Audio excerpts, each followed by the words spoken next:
Hi friends, welcome to Deepika reviews. ఈ video మీకు నచ్చినట్లయితే వీడియోని లైక్ చేసి షేర్ చేసి సబ్స్క్రైబ్ చేసుకోవడం మర్చిపోకండి. ఈ కేసులో మరో ముఖ్యమైన సాక్షి కూడా ఉన్నారు జడ్జి గారు అని జేడీ చెప్తూ ఉంటుంది. ఎవరమ్మా చనిపోయిన ఆ సిరీనా అని ప్రాసిక్యూషన్ లాయర్ జేడీని అడుగుతూ ఉంటాడు. కాదు ప్రాసిక్యూషన్ లాయర్ గారు, సిరి వెళ్తున్న ఆటో డ్రైవర్ అని చెప్పి జేడీ చెప్పడంతో అక్కడ ఉన్న వాళ్ళంతా కూడా షాకింగ్గా జేడీ వైపు చూస్తూ ఉంటారు. ఆటో డ్రైవర్ చనిపోయినట్టు నాకు సబ్మిట్ చేసిన సాక్ష్యాల్లో ఉన్నాయి కదా అని చెప్పి జడ్జి గారు అడుగుతూ ఉంటారు.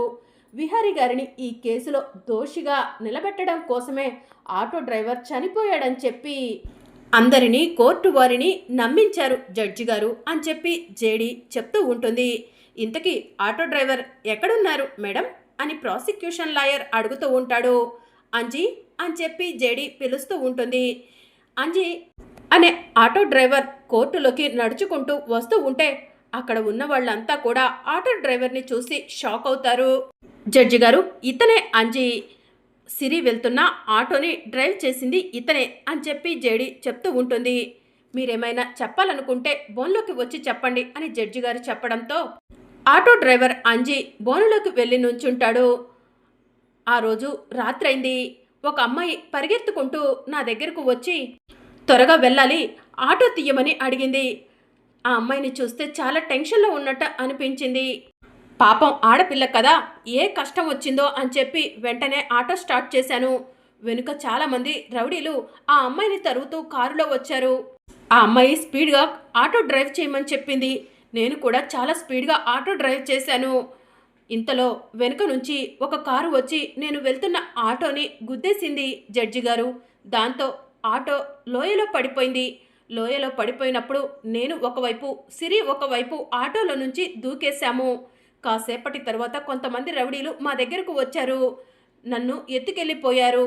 ఆ తర్వాత అందరినీ నమ్మించటం కోసం 2 గుర్తు తెలియని శవాలను తీసుకొచ్చి కాల్ చేసి అది నా శవము, సిరి శవంగా మీ అందరినీ నమ్మించారు జడ్జి గారు అని ఆటో డ్రైవర్ అంజీ జడ్జి గారికి చెప్తూ ఉంటాడు. ఇది జడ్జి గారు జరిగింది.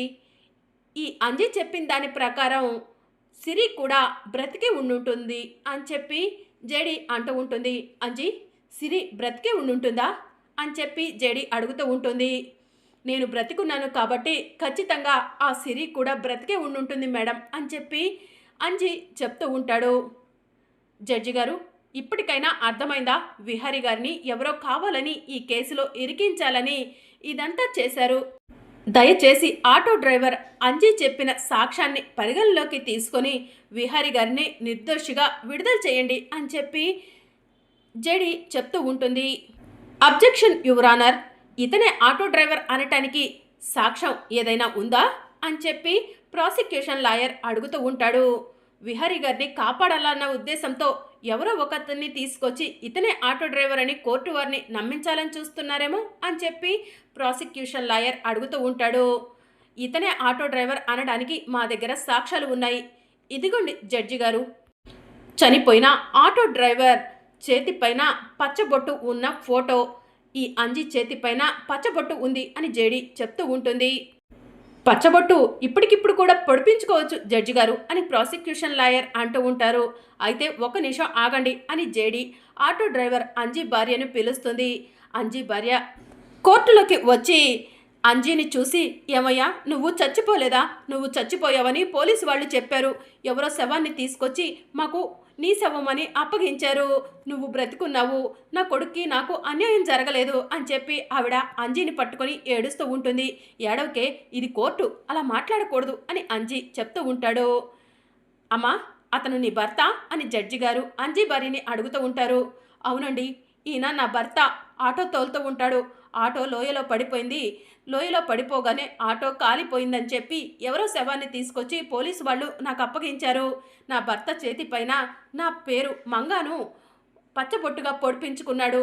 ఆ అనాథ శవానికి పచ్చబొట్టు లేదు. నేను అప్పుడే ఇతను నా భర్త కాదని చెప్పి హాస్పిటల్కు వెళ్ళి గోల కూడా చేశాను అని చెప్పి అంజీ భార్య చెప్తూ ఉంటుంది. ఇది జడ్జి గారు జరిగింది. ఇప్పటికైనా సాక్ష్యాధారాలను మరొకసారి పరిశీలించి విహారీ గారికి ఎలాంటి తీర్పు ఇవ్వాలో మీరే నిర్ణయించుకోండి అని జేడీ చెప్తూ ఉంటుంది. అబ్జెక్షన్ యువర్ ఆనర్ అని ప్రాసిక్యూషన్ లాయర్ అంటూ ఉంటే, అబ్జెక్షన్ ఓవర్ రూల్, కూర్చోండి పీపీ గారు అని చెప్పి జడ్జి గారు చెప్తూ ఉంటారు. నిన్ను తీసుకెళ్లిన రౌడీలు ఎవరో నీకు తెలుసా? నువ్వు గుర్తుపట్టగలవా అని జడ్జి గారు ఆటో డ్రైవర్ అంజీని అడుగుతూ ఉంటారు. నా మొహానికి వాళ్ళు ఎవరో కనిపించకుండా మాస్క్ వేసేశారు. ఈ పోలీస్ ఆఫీసర్స్ వచ్చిన తర్వాతే నా మొహానికి మాస్క్ని తొలగించారు అని చెప్పి ఆటో డ్రైవర్ చెప్తూ ఉంటాడు. జడ్జి గారు, వాళ్ళు ఎవరో మాకు తెలుసు. వాళ్ళు ప్రస్తుతానికి మా అండర్లోనే ఉన్నారు. వాళ్లకు 4 తగిలిస్తే నిజాలేంటో వాళ్లే బయట పెడతారు అని చెప్పి జేడీ చెప్తూ ఉంటుంది. త్వరలోనే వాళ్ళ నుంచి ఆధారాలను సేకరించి సిరి ఎక్కడ ఉందో కూడా కనిపెడతాము. దయచేసి విహారీ గారికి విధించిన శిక్షని రద్దు చేయండి అని జేడీ అడుగుతూ ఉంటుంది. సాక్ష్యాధారాలను పరిశీలించిన మీదట అంజీ బ్రతికున్నాడు కాబట్టి సిరి కూడా బ్రతికే ఉంటుందని కోర్టు నమ్ముతుంది. అంతేకాదు ఇదంతా కూడా ఎవరో కుట్రపూరితంగా విహారీ గారిపై చేసిన కుట్ర అని కోర్టు వారు నమ్ముతూ విహారీ గారికి విధించిన శిక్షను రద్దు చేస్తూ విహారీ గారిని నిర్దోషిగా విడుదల చేయటమైంది అని చెప్పి జడ్జి గారు చెప్తూ ఉంటారు. థ్యాంక్ యూ జడ్జి గారు అని చెప్పి విహారీ అంటాడు. మీరు థ్యాంక్స్ చెప్పాల్సింది నాకు కాదు, సమయానికి ఆఖరి నిమిషంలో సాక్ష్యాన్ని తీసుకొచ్చి మిమ్మల్ని కాపాడిన జేడీ కేడీలకు అని చెప్పి జడ్జి చెప్తూ ఉంటారు. Thank you JD, thank you KD అని విహారీ చెప్తూ ఉంటాడు. పర్వాలేదు విహారీ గారు, న్యాయం వైపు మేము ఎప్పుడూ నిల్చొనే ఉంటాము. మీ కేసుని పర్సనల్గా తీసుకున్నాము, అందుకే ఇంత తొందరగా ఆటో డ్రైవర్ని పట్టుకోగలిగాము. అలాగే సిరిని కూడా ఎక్కడ ఉన్నా వెతికి పట్టుకుంటాము. దీని వెనుక ఉంది ఎవరో కూడా తెలుసుకుంటాము అని చెప్పి జేడీ చెప్తూ ఉంటుంది. జడ్జి గారు, మాది ఒక చిన్న విన్నపం. ఈ కేసుని మేము సాల్వ్ చేస్తాము. ఈ కేసుని సిఐ గారి దగ్గర నుంచి మాకు అప్పగించాల్సిందిగా కోరుతున్నాము అంటూ జేడీ చెప్తూ ఉంటుంది. ఓకే, ఈ కేసుని జేడీ కేడీలు సాల్వ్ చేస్తారు. దీనికి ఇప్పటి వరకు చేసిన ఇన్వెస్టిగేషన్ని జేడీ కేడీలకు అప్పచెప్పాల్సిందిగా కోర్టు సిఐని ఆదేశించడం జరిగింది. ది కోర్ట్ ఈస్ ఎడ్జెంట్ అని జడ్జి గారు అక్కడి నుంచి వెళ్ళిపోతారు. ఇక క్రిష్, సిరి పరిగెత్తుకుంటూ విహారీ దగ్గరకు వచ్చి విహారీని గట్టిగా హగ్ చేసుకుంటారు. సారీ బ్యాట్మెన్, నా వల్లే మీకు ఇన్ని కష్టాలు అని క్రిష్ బాధపడుతూ ఉంటాడు. బాధపడకు క్రిష్ అని చెప్పి విహారీ చెప్తూ ఉంటాడు. మేడం, మా అమ్మ అయితే బ్రతికే ఉందా అని క్రిష్ అడుగుతూ ఉంటాడు. క్రిష్, మీ అమ్మ బ్రతికే ఉంది. ఎక్కడో ఒక్క దగ్గర ఖచ్చితంగా ఉండే ఉంటుంది. మీ అమ్మను వెతికి తీసుకొచ్చి నీకు అప్పచెప్పే బాధ్యత నాది. అలాని నీకు నేను మాటిస్తున్నాను అని చెప్పి జేడీ క్రిష్తో చెప్తూ ఉంటుంది. Thank you madam, thank you so much అని చెప్పి క్రిష్ చెప్తూ ఉంటాడు. సమయానికి దేవుళ్ళలా వచ్చి నా కొడుకుని కాపాడారు. నా కొడుక్కి ఆల్మోస్ట్ శిక్ష పడిపోయింది అనుకున్నాము. మీరు రాకపోయి ఉంటే విహారీకి యావజ్జీవ కారాగార శిక్ష పడేది అని యమున చెప్తూ ఉంటుంది. న్యాయం ఎక్కడ ఉన్నా కూడా గెలుస్తుంది. విహారీ గారి వైపు న్యాయం ఉంది. విహారీ గారు అందుకే తప్పు చేయని వారిగా నిర్దోషిగా బయటికి వచ్చారు అని చెప్పి జేడీ చెప్తూ ఉంటుంది. జేడీ, మీ దగ్గర ఆటో డ్రైవర్ని కిడ్నాప్ చేసిన రౌడీలు ఉన్నారంటున్నారు కదా, పదండి వెళ్దాం.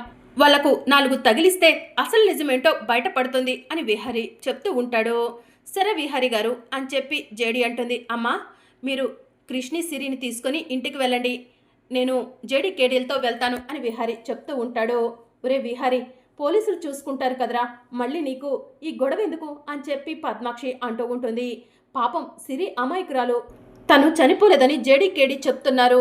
తను ఎక్కడ ఉన్నా వెతికి తీసుకొచ్చే వరకు నా పోరాటం ఆగదు అని చెప్పి విహారీ చెప్తూ ఉంటాడు. జేడీ, పదండి వెళ్దాం అని విహారీ అంటాడు. ఇక విహారీ, జేడీ, కేడీ, సంధ్య ముగ్గురు కలిసి ఆటో డ్రైవర్ని బంధించిన రౌడీల దగ్గరకు వెళ్తారు. ప్లీజ్ మేడం, మమ్మల్ని వదిలిపెట్టండి అని రౌడీలు జేడీ కేడీలను అడుగుతూ ఉంటారు. మిమ్మల్ని వదిలిపెట్టాలా? సరే వదిలేస్తాను, కానీ నాకు ఒకే ఒక్క విషయం చెప్పండి అని జేడీ అడుగుతూ ఉంటుంది. ఏంటి మేడం అని చెప్పి రౌడీలు అడుగుతూ ఉంటారు. ఆటో డ్రైవర్ని బంధించమని మీకు సుపారీ ఇచ్చింది ఎవరు అని జేడీ అడుగుతూ ఉంటుంది. మేమే కావాలని బంధించాం మేడం అని చెప్పి రౌడీలు చెప్తూ ఉంటారు. ఇది మీ పని కాదని నాకు తెలుసు. మీకు ఎవరో సుపారీ ఇస్తే మీరు ఇదంతా చేశారని కూడా నాకు తెలుసు. మర్యాదగా నిజమేంటో చెప్తారా, లేకపోతే ఇప్పటి వరకు పడ్డది ఒక లెక్క, ఇక నుంచి మీకు పడే దెబ్బలు మరో లెక్క అని చెప్పి జేడి అంటుంది. వద్దు మేడం, ఇంకా కొట్టొద్దు. ఇప్పటికే కొట్టిన దెబ్బలకు ఒళ్ళంతా కూడా హోనమైపోయింది. ఇంకా కొడితే మేము చచ్చిపోతాము అని రౌడీలు చెప్తూ ఉంటారు. మీరు చచ్చిపోయినా పర్వాలేదు, నాకు ఎలాంటి అబ్జెక్షన్ లేదు. ఎక్కడ సిరి ఉన్నా కూడా నేను వెతికి పట్టుకుంటాను. కానీ మీ ప్రాణం పోతే తిరిగి రావటం అనేది జరగదు. మీ ఇష్టం, మీరే ఆలోచించుకోండి. ఆటో డ్రైవర్ని కిడ్నాప్ చేయించింది ఎవరో చెప్పండి అని జేడి అడుగుతూ ఉంటుంది. రౌడీలు ఒకరి మొహాలు ఒకరు చూసుకుంటూ ఉంటారు. నిజం చెప్పటం బెస్ట్, లేకపోతే ఈ జేడి కేడీలు మన ప్రాణాలు కూడా తీసేస్తారు. ఇప్పటి వరకు వీళ్ళు సాల్వ్ చేసిన కేసులు ఏది కూడా విఫలం అవ్వలేదంట అని చెప్పి రౌడీలు మాట్లాడుకుంటూ సైగలు చేసుకుంటూ ఉంటారు. మేడం చెప్పేస్తాం, నిజంగా మమ్మల్ని వదిలేస్తారా అని రౌడీలు అడుగుతూ ఉంటారు. వదిలేస్తాం, చెప్పండి అని చెప్పి జేడి అంటుంది.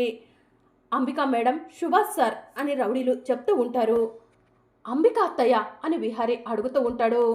అవును, అంబిక గారే అని చెప్పి రౌడీలు చెప్తూ ఉంటారు. విహారీ గారు, మీ అత్త అంబిక గారా? ఒకసారి కన్ఫర్మ్ చేసుకుందాం, మీ దగ్గర మీ అత్తయ్య ఫోటో ఉందా అని చెప్పి జేడి అడుగుతూ ఉంటుంది. ఒక నిమిషం జేడి అని విహారీ తన ఫోన్లో ఉన్న అంబిక ఫోటోని రౌడీలకు చూపిస్తాడు. ఈవిడేనా మీకు సుపారీ ఇచ్చింది అని విహారీ అడుగుతూ ఉంటాడు. అవును సార్, ఈవిడే మాకు సుపారీ ఇచ్చింది అని చెప్పి రౌడీలు చెప్తూ ఉంటారు. నాకు మొదటి నుంచి ఆవిడపై అనుమానంగా ఉంది విహారీ గారు, కానీ మీ ఇంటి మనిషి కదా అని చెప్పి నా అనుమానాన్ని వ్యక్తం చేయలేదు అని జేడి చెప్తూ ఉంటుంది. జేడి, నేను మా అత్తయ్యతో మాట్లాడాలి అని చెప్పి విహారీ అంటూ ఉంటాడు. సరే, మీరు వెళ్ళి తనతో మాట్లాడండి, తర్వాత మేము వచ్చి ఆవిడను ఇన్వెస్టిగేషన్ చేసి సిరి కూడా ఖచ్చితంగా ఆవిడ దగ్గరే ఉండుంటే సిరిని రిలీజ్ చేపిస్తాం అని జేడి అంటూ ఉంటుంది. సరే జేడి అని చెప్పి విహారీ ఇంటికి బయలుదేరతాడు. ఇంకా మరోవైపు అంబిక చ ఇలా జరిగిందేంటి అని చెప్పి తనలో తానే ఇరిటేట్ అవుతూ ఉంటుంది. ఇక విహారీ ఇంటికి వెళ్ళి అంబిక అత్తయ్య అని కోపంగా పిలుస్తూ ఉంటాడు. ఇది విహారీ గొంతులా ఉందే, విహారీ ఏంటి ఇంత కోపంగా పిలుస్తున్నాడు అని అంబిక తనలో తానే అనుకుంటూ మెల్లగా కిందికి వస్తుంది. అంబిక అత్తయ్య అని విహారీ కోపంగా అంటూ ఉంటే, ఏమైంది విహారీ, ఎందుకు అలా ఉన్నావు అని చెప్పి అంబిక అడుగుతూ ఉంటుంది. అత్తయ్య, మీరు ఎంత పెద్ద తప్పు చేశారో తెలుసా అని చెప్పి విహారీ అంబికను కొట్టడానికి చెయ్యెత్తుతాడు. విహారీ, నన్ను కొట్టడానికి చెయ్యెత్తుతున్నావా? నేనేం తప్పు చేశానురా అని అంబిక అడుగుతూ ఉంటుంది. ఆటో డ్రైవర్ని కిడ్నాప్ చేయించింది మీరే కదత్తయ్య అని విహారీ అంటూ ఉంటాడు. విహారీ అని అంబిక అంటూ ఉంటుంది. నాకు అన్ని నిజాలు తెలిసిపోయాయి. ఆటో డ్రైవర్ని కిడ్నాప్ చేయమని రౌడీలకు సుపారీ ఇచ్చింది మీరేనని తెలిసిపోయింది. ఎందుకు ఇదంతా చేశారు? నాపైన కోపంతోనా, లేకపోతే ఆ సిరికి మీకు ఏదైనా కోపం ఉందా అని చెప్పి విహారీ అడుగుతూ ఉంటాడు. మరి అప్కమింగ్ ఎపిసోడ్లో ఏం జరగనుందో తెలుసుకోవాలనుకుంటున్నారా? అయితే ఛానల్ను సబ్స్క్రైబ్ చేసుకోండి.